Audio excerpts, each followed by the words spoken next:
Up next is our Commitment to Success Spotlight, brought to you by Provident Bank. Provident Bank, commitment you can count on. This week, we bring in Stonehill sophomore forward Todd Brogna. Todd, thanks so much for taking the time to join us this week. Thank you for having me.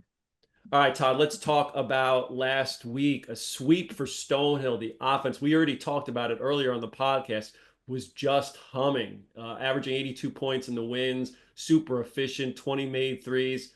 What was going on last week? What was in the water that led Stonehill to have such a good time on the offensive end of the court? Yeah, we just play so well as a team. You can look at the numbers. When you look at it closely, it's just everyone's getting involved. We're all shooting a higher percentage because, we're getting great looks for each other. We're just feeding off each other. So, if they're really clamping up on the three-pointers, we go inside, and vice versa. If they're really kind of doubling the post or collapsing it in, we get open shots swinging around. Todd, the season for Stonehill last year compared to this year has been night and day. I'm sure for you coming in as a freshman, Stonehill just had so many injuries, and it was a difficult season to kind of deal with the lack of roster continuity and the inability to kind of get anything going offensively. Can you speak to the difference of last year compared to this year, the culture, the team? How is everyone feeling this year, given what transpired last year? Yeah, I mean, you mentioned it. It was a lot of injuries last year. It was just such a kind of just an up and down year. It was tough to navigate as a freshman. But I think we had a great group of guys come back. We had a good core group of guys stay, and then all the guys who came in really bought into the system, and we got really everyone just really wants to be here and wants to work hard and committed to it. And so we've really come together as a team. And I mean, you can see last week we got the sweep. I mean, we're really coming together as the year goes on. And it's huge that we just really got guys who are bought in and just love to be here. How much fun is it to play in an offense where you have 4 or 5 guard guys at one time able to shoot it? It's great. I mean, it's so much fun. You can't really help off anybody. So it really spreads the floor for pretty much anyone. Everyone can drive, everyone can shoot. I mean, it spreads the floor. It's a lot of fun. You didn't post up very much last year as a freshman, only 14 attempts. Half your field goals attempts were threes. But this year, your shot profile has changed dramatically. You're now featured in low block quite a bit, and you're one of the most efficient players in the league in the post. Take me through the change in your game and the preparation that it took going from a freshman big who necessarily didn't want to go in the low block to now a guy who's regularly in the low block, but also can stretch out the defense and make threes at a high clip. Yeah, we ran a lot. Our kind of offense kind of shifted a little bit. We ran a lot more five out things last year, and I would run the four a lot more last year, which kind of just had me on the perimeter a lot more, screening and popping. Um, but this year, he kind of works with what he has. So Kraus does a really good job at kind of seeing what he's got and kind of running our offense around it. So this year, just in the offseason, I was really working hard to kind of cement myself as a low block threat. And so this year we got a lot of motions just to get it into the block and kind of feed it down there. And I'm lucky I've been able to capitalize on it.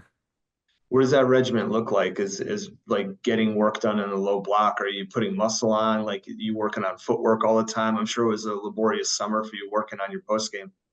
Yeah, no, it was, but it was great. I mean, it's definitely putting on muscle, just going hard in the weight room, and a lot of it's keeping on the muscle during the year. Last year I lost 20 pounds throughout the year, and it's just a lot of pressure. You don't even realize it. It's something kind of behind the scenes, but you really got to make sure you're eating enough, and come kind of playoff time, you're still be able to bang in the post.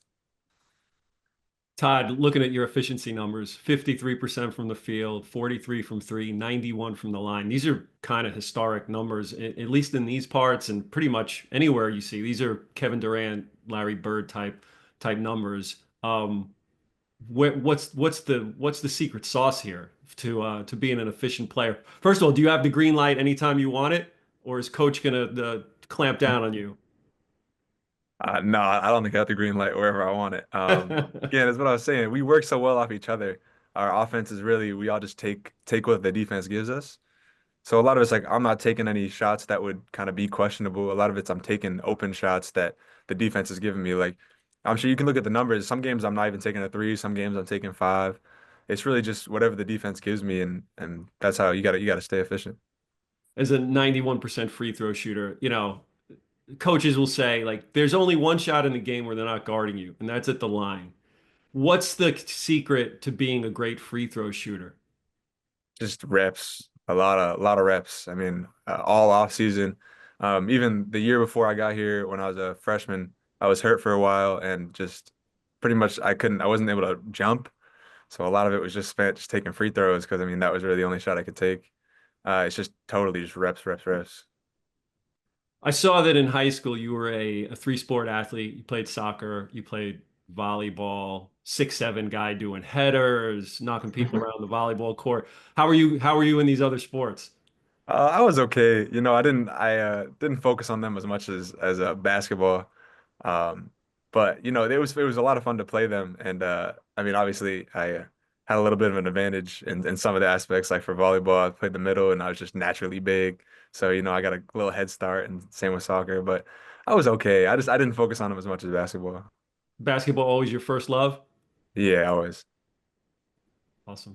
Ryan. Ron, could you imagine like trying to jump up and block a Todd Brogna spike on the other side of the net in volleyball? I don't know, man. If Stonehill had a men's team, this, Coach Kraus is going to get a visit paid by a volleyball coach, I guess. I mean, there's so many efficient Stonehill bigs who could shoot it from deep and with really good efficiency. Ethan and Herman and Louis and you obviously. Um, if I give each of you 100 threes in the gym, who's winning the 3-point contest between you four bigs right now? I mean, Louis gonna say he's gonna win for sure.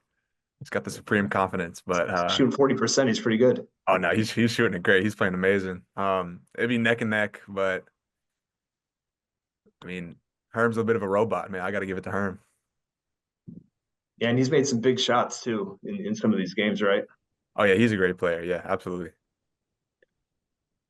Todd, let's talk a little bit about what needs to happen the rest of the season. You guys climb back to 500. It's a nice stretch of hoops you're playing right now. You're now it's all about playoff positioning. You want to get that home game in your place. It's a tough place to play. I'm assuming you guys love playing there. It's small, it's loud, fans get into it. What do you need to do to seal this up and keep moving up the standings these last couple of weeks? We've been talking about that since the beginning of the year. That's really been our goal is, you know, we want to obviously put a banner up and we want to, but the main goal, just focusing on the now, is just a home playoff game. And so we've been really focused on that. And really to keep that happening, you just got to keep winning. Our coach Harry and one of our assistant coaches just constantly preaches, you know, that we're in a great spot right now, and to keep going, getting better, we just have to keep winning, and we can't look too far ahead. We got to focus on this next game and get this next win. Let's do a little commercial for Stonehill here. Give me a message for the fans about why they should come support you guys these last few weeks. What's going to happen on the court? We're gonna get a lot of wins, hopefully. I mean, we got one more home game in the regular season, and hopefully one more during the playoffs. And I don't know about you, but I've had a lot of fun when all our fans pop out, and it's a really loud environment. It's a lot of fun. Awesome. Well, Todd, thanks for spending some time with us. We wish you luck the rest of the season, and we'll be watching you down the line. Thank you guys. I appreciate it. All right, that was Todd Brogna on this week's Commitment to Success Spotlight.